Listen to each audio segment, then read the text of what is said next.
बिस्मिल्लाहिर्रहमानिर्रहीम। लोगों का मौत की तमन्ना करना भी अलामात क़यामत में से एक अलामत है।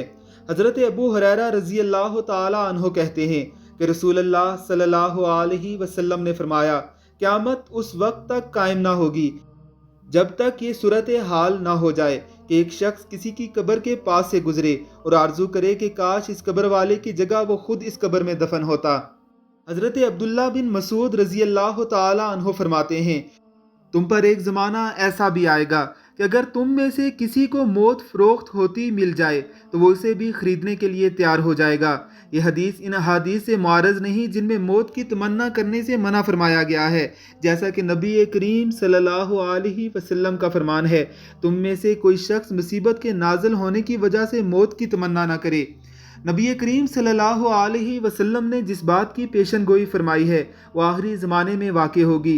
वो मौत की वाज़ेह दुआ और तमन्ना नहीं होगी, बल्कि वो एक शख्स के नहा खाना दिल से उठने वाली ख्वाहिश होगी कि काश वो इन बुराइयों और फितनों वाले तकलीफ दे और परेशान कुन हालात से छुटकारा हासिल कर ले, चाहे ये मौत ही के ज़रिए क्यों ना हो।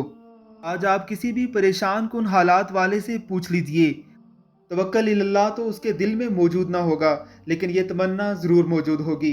अलामात क़यामत के इस सिलसिले को सुनने के लिए हमारे चैनल को सब्सक्राइब कीजिए और बेल आइकन पर क्लिक कीजिए ताकि हमारी वीडियोज़ आपको बर वक्त मिलती रहें।